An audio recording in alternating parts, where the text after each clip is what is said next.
다낭시에 와 있고요. 베트남 부동산은 어떤 식으로 돌아갈까? 저기는 그럼 평균적으로 금액이 어느 정도 돼요? 10만 동, 60만 한국 돈 60만 정도. 여기는 좀 그런 게 있어요. 여기도 권리금이 있습니다. 베트남 같은 경우는 좀 그 권리금이 어떤 식으로 좀 산정이 되고 기준이 되나요? 사업하기가 너무 좋겠죠. 그러니까 한국에서 많이 와가지고 너도 나도 사업을 하려고. 네, 안녕하세요. 빌딩 파트너 TV 박 팀장입니다. 오늘은 이 경기도 다낭시라고 불리우는 이 베트남 다낭시에 와 있고요. 이 앞에 보이는 곳이 무엉탄 아파트입니다. 이 무엉탄 아파트 주변으로 지금 나와 있습니다. 이 베트남이라는 나라 자체를 상당히 저는 좋아하는데요. 도시 자체가 젊고 이 보는 것처럼 이 한국어 배치도 잘 되어 있고 많은 한국 기업들이 이 베트남에 들어와 있고 또 특히나 이 다낭시 같은 경우엔 한국인들한테 굉장히 친숙하고 익숙한 그런 지역이라고 보시면 될 것 같습니다. 저도 베트남 여행을 종종 오는데 이 한국 복귀할 때마다 항상 아쉬운 부분이 있었어요. 그게 뭐냐면 베트남 부동산은 어떤 식으로 돌아갈까? 제주도 한 달 살이처럼 베트남도 한 달 살이, 베트남 부동산 투자, 베트남 월세, 베트남에서 사업하는 거 이런 것들이 항상 궁금했었는데 해소하지 못하고 한국으로 복귀를 했거든요. 근데 오늘은 기회가 닿아서 이 무엉탄 아파트 인근에서 부동산 운영하시는 이 한국인 대표님을 만나 뵙고 이 베트남 부동산 전반적인 내용을 한번 여쭤보고 들어보고 할 예정입니다. 저도 한국에서 부동산 10년차 일하고 있는 공인중개사이지만 이 베트남 부동산에 대해서는 사실 뭐 아무것도 모르거든요. 일반인 입장에서 정말 잘 모르는 입장에서 초등학생처럼 질문을 드려보고 소통을 해볼 예정입니다. 이 부동산 협조해 주시는 부동산 대표님 위해서 정관장 이 홍삼도 준비를 해놨고요. 만나러 한번 가볼게요. 이게 베트남인지 한국인지 모를 정도로 한국어 패치가 잘 되어 있는 모습입니다. 저기도 한국 부동산이 있네요. 한국 교민들이 상당히 많이 와 있는 모습을 볼 수 있습니다. 오늘 다낭 부동산 대표님 만나 뵙고 직접 투자하는 마음으로, 직접 월세를 구하는 마음으로 한번 소통을 해보도록 하겠습니다. 이동하겠습니다. 저기 맞네. 이 없어고요. 대표님 한국에서 카톡 드리고 왔습니다. 반갑습니다. 알겠습니다. 이거 하나 납작 때 드시면. 앉으세요. 네. 대표님 간단하게 좀 소개 좀 부탁드리겠습니다. 예, 안녕하세요. 저희 사무실은 부동산 114라고 하는 부동산 회사입니다. 다낭에서 한 10년 가까이 생활을 했고 지금 부동산을 하고 있고 나머지 몇 가지 사업을 같이 하고 있습니다. 이 부동산에서는 그럼 어떤 거 위주로 좀 진행을 하고 있나요? 저희가 지급하는 게 아파트, 매매, 임대, 임대도. 네. 그리고 뭐 호텔이나 땅이나 뭐 공장 부지나 뭐 모든 걸 다 지급하고 있습니다. 다 취급하고 계세요? 예, 예. 114 부동산 같은 경우에는 어느 정도 됐어요? 저희 부동산은 한 6년, 6년 정도 6년 되셨어요. 정도 됐어요. 그럼 베트남 오신 지는 어느 정도? 10년 가까이 10년 되죠. 개인적인 질문이긴 한데 궁금한 게 네. 한국 교민이신데 여기 정착하시게 된 혹시 계기 같은 게 있으실까요? 한국에 있을 때 네. 조그만 사업을 하다가 네. 새로운 나라에 가서 도전해보고 한번 해보고자 생각해서 그냥 과감하게 나왔습니다. 10년 전에. 10년 전에 오신 예, 게 벌써. 예. 이 앞에가 그 미케비치 해변 맞죠? 네. 그 뒤에 이제 무엉탄 아파트라고 되게 세대수 많아 보이는데 저거는 한 몇 세대 정도 되는 거예요? 이 아파트는 1000세대 가까이 됩니다. 1000세대요? 예, 1000세대에 41층. 41층 예, 엄청 예, 높더라고요. 그 정도. 그러다 예, 보니까. 높습니다. 네. 저기는 그럼 평균적으로 금액이 어느 정도 돼요?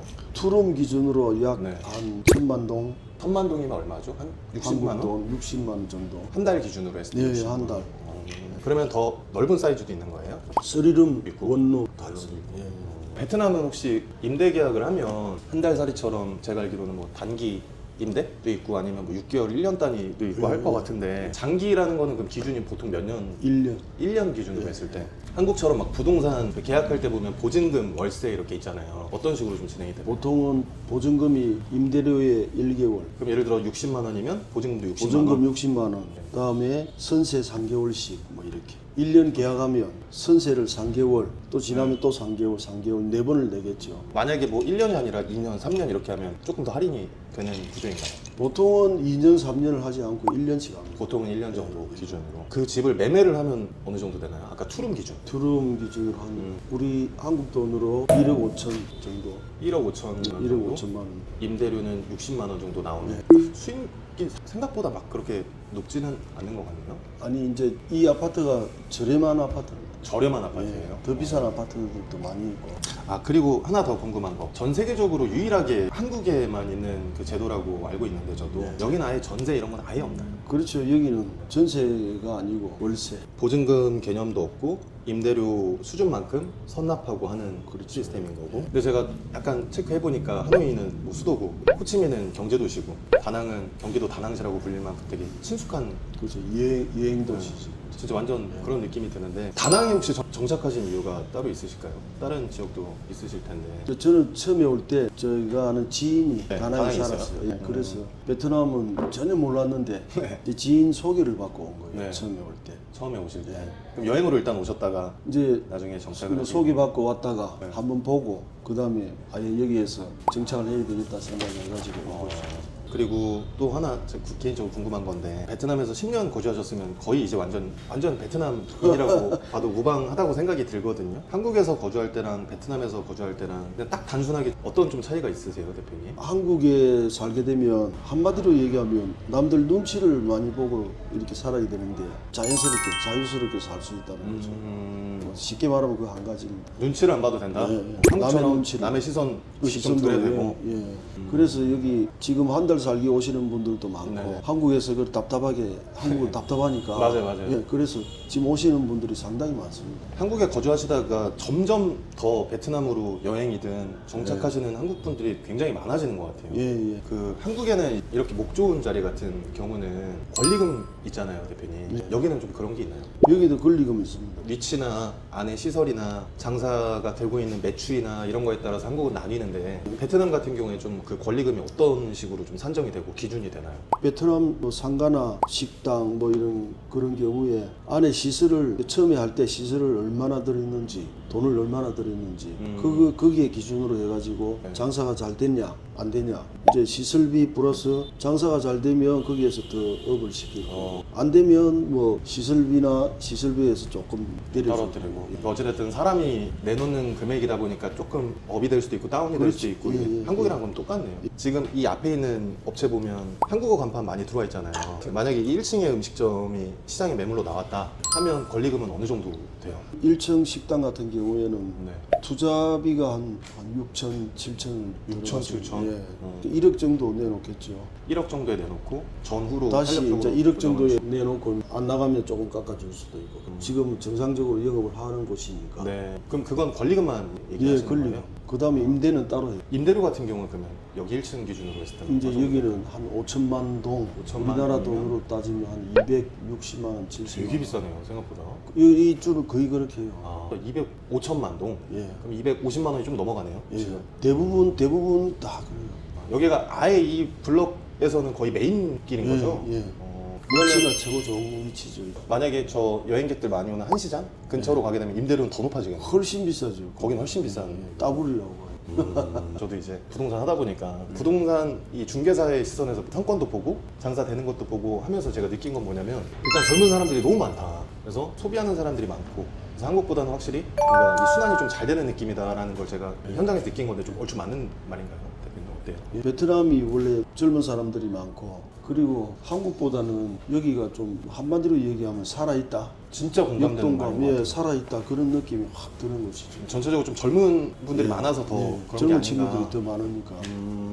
대표님, 그러면 베트남 부동산에 대해서 투자의 관점에서 놓고 봤을 때, 아니면 아파트를 매매를 하건 뭐 빌딩을 매매를 하건 했을 때 한국과 비교했을 때 좀 장단점은 뭐가 있을까요? 예를 들면 뭐 세금적인 부분이나 아니면 대출도 잘 안 되는 걸로 알고 있거든요, 베트남은. 제가 알기로 뭐 그런 부분이나 어떤 여기는 게 저 있을까요? 외국인은 대출이 안 됩니다. 아예 안 됩니까? 예, 안 됩니다. 안 되고 세금은 우리나라는 뭐 중과세도 내야 되고 무슨 세금 취득세도 내고. 근데 양도세도 여기는 내고. 그런 세금이 진짜 조금밖에 안 내요. 그래서 거기에 세이브가 많이 되는 거고. 세금적인 부분이 세이브가 예, 많이 된다. 예.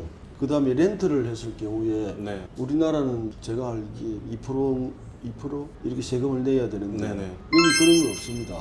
뭐 아파트를 사게 되면 꾸준히 뭐 한 번에 올라가는 건 아니지만 네. 꾸준히 올라가고 있고 한국에서 돈을 투자하더라도 은행 수입보다는 뭐 더 많이 받을 수 있으니까 전체적인 이자가. 예. 그래서 투자도 괜찮지 않을까. 제 친구 중에 와서 처음엔 여행으로 왔다가 정착을 했어요. 음식점을 하고 있거든요. 한국 레스토랑, 고기 무한 리필집. 한국 돈으로 한 18,000원? 19,000원 정도 돼요. 그러니까 막 저렴하진 않은 것 같아요. 현지 가격 기준으로 했을 때. 어마어마하게 자리를 잡아가지고 직원도 엄청 많고 사업도 엄청 잘 되고 해가지고 이렇게 정착을 하더라고요. 여기가 사업이나 장사를 하기 쉬운 게 한국보다 인건비가 정말 작게 드니까 그러니까요. 예전에는 거의 한 10배 차이가 났어요. 10배요. 예, 지금은 그 정도는 아니지만 네. 값은 뭐 식사비는 한국처럼 똑같이 받고 네. 직원은 한국보다 10배로 싸고 노동, 그지? 예, 그 그러면 근로소득 자체가? 뭐 사업하기가 너무 좋겠죠. 아, 너무 환경이 좋네요. 환경 그러니까 한국에서 많이 와가지고 너도 나도 사업을 하려는 거예요. 베트남에서 사업을 했을 때 이점은 인건비가 저렴하다. 그렇죠. 인건비 싸고 세금도 좀 덜 내고 훨씬 작게 내고. 훨씬 작게 예. 되고 베트남 와서 사업을 해야겠는데요. 사업하시는 분들은 그럼 여기 부동산 와서 알아보면 되겠네요. 좋은 매물 같은 것도 많이 갖고 계시나요? 예, 예. 저희 사무실에 오면 제가 네. 좋은 사업 아이템 그런 것 좀 좋은 공유도 해주시나요? 거, 예. 아, 너무 좋은데요? 다 소개해 줄 수 있습니다. 베트남에서 사업하는 게 답인가 순간 막 흔들릴 정도로 그런 생각이 좀 많이 들었. 그리고 그 얘기도 들었어요. 여기는 뭐 노조 이런 게 거의 없다. 그래서 오히려 더 편하다. 노조 있나? 공장에 있잖아. 공장. 공장이 근데 그 한국처럼 네. 이렇게 발레나 맞아요. 그런 것보단 좀 덜하고. 안 해. 안 한다 그냥. 이 한국 같은 경우에는 우리가 토지 이용 계획 같은 걸 떼어보면 예, 예. 아니면 뭐 네이버나 카카오 맵 통해서 그 지적도를 볼 수가 있잖아요. 여기 있는 땅은 일반 주거 지역이다. 저기 있는 땅은 뭐 공업 지역이다. 저기 있는 땅은 상업 지역이다. 뭐 이런 식으로 좀 나뉘는데 여기도 그렇게 다 나뉘어져 있나요? 그렇죠. 나는 좀. 다 나뉘어져 있어요. 예. 그러면 그 나뉘어져 있는 거를 일반인이 확인할 수 있는 방법이 혹시 있을까요? 일반인이 그냥 간단하게는 확인을 못 합니다. 아, 그럼 어떤 식으로? 직접 그 시청에 찾아가서 시청에 가서 예, 가가지고 네. 이제 내 신분을 밝히고 네. 그 다음에 미리 예약을 하고 그렇게 절차를 다 밟아요. 그럼 여기 땅의 용도가 어떻게 되는지 예, 그것도 사업 계획서라든지 아니면 내가 토지를 활용하고 한다든지 아니면 설계 도면이라든지 네. 그런 걸 들고 가야 처음부터 이렇게 얘기를 한국처럼 안 해줘. 정보가 그러면은 여기는 몇 프로 올릴 수 있는 땅이고 여기는 상업지고 주거지고 이런 거에 대한 정보를 인터넷으로 확인하는 건 불가능하네요 일단. 그렇죠. 아, 직접 찾아가서 알아봐야 된다. 찾아가서 또 좀 누구를 통해서 뭐 아는 네. 사람을 통해서 뭐 이렇게 해야 되겠지. 아, 개발 사업하기가 쉽지가 않겠네요. 여기는 우리나라처럼 이렇게 민원이 있으면 막 가서 고함도 지르고 그렇게 할 수 있는 나라가 아닙니다. 여기. 그러면 어떻게 되나?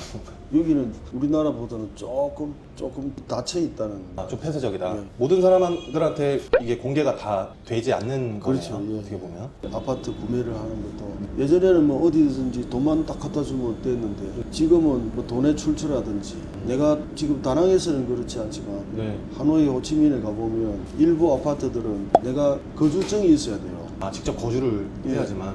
거주증이라는 이게 있어야 아파트를 살 수가 있는 거예요. 그래서 우리나라 행정사들이 그 거주증에 관련된 서류 만들고 다 만들어주고. 여기 와서 다시 거주증이 1년 뭐 2년 이렇게 있거든요. 네네. 그걸 다 만들어야 돼. 아, 만들어야 이 아파트를 구매할 수 있는 거예요. 아, 돈만 있다고 되는 건 아니네요. 옛날처럼. 예. 그렇게 자꾸 규제를 하기 시작합니다. 그러면은 한국 같은 경우는 이제 외국인이 한국 부동산을 매입을 할 때 뭐 외국인 토지법 해가지고 뭐 네. 법이 있기는 하지만 사실 크게 차별이 없거든요. 차이점이 없고. 근데 여기 같은 경우에는 현지인보단 외국인이 베트남 부동산을 이 매매를 할 때 매입을 할 때는 약간의 차이가 있다라고 생각을 하면 되겠네요. 외국인이 살 수 있는 아파트가 또 제한적으로 그래요? 다 살 수 없어요. 내가 저거 사고 싶다 한다고 해서 살 수가 안 없는 됩니다, 거예요. 안 됩니다. 그런 아파트만 따로 있고 거기에서도 최고 30% 외국인이 살 수 있는 그거를 또 아파트는 따로 빼놓는 거예요. 네, 30% 그것만 살 수 있지 그 이외에는 또 살 수가 없어요. 대표님 그러면 갑자기 궁금한 건데 이 다낭으로 한국에 거주하시는 분들한테 좀 추천해 주실 만한 아파트나 지역이 있으세요? 다낭 기준으로 했을 때. 다낭 기준으로 네. 했을 때는 미케비치라든지 네. 아니면 좀 밑으로 가면 한강이 있겠죠. 네. 그쪽 주변으로 가면 아무래도 인프라가 좋으니까. 네, 편의시설도 잘 돼 있고. 그다음에 지금 아파트를 많이 짓고 있어요. 뭐 아파트 건설붐이 많이 일어나고 있는 느낌입니다. 지금. 그러면 어찌됐든 간에 한국이랑 똑같은 것 같긴 한데 네. 한강변에 맞닿아 있거나 한강뷰가 나오거나 그렇죠. 한강뷰 네. 하든지 아니면 미케비치 뷰를 하든지. 바다뷰가 나온다거나 바다뷰, 예. 그런 핵심 지역에 있는 부동산을 우선적으로 검토하는 게 좋겠다. 그렇죠. 예. 이렇게 이해를 하면 되겠네요. 예. 그럼 다낭에서 혹시 제일 비싼 아파트는 어느 정도 금액 좀? 비싼 아파트, 비싼 빌라 이런 게 하는 것도 있고 다낭에 정도면 다낭에서 가장 비싼 아파트를 살 수 있다. 푸름은 루비라고 돼 있었는데 여기는 다이아몬드라고 돼 있네요. 아, 집이 진짜 되게 좋아요. 여기는 얼마예요? 평수가 어떻게 될까요? 여기?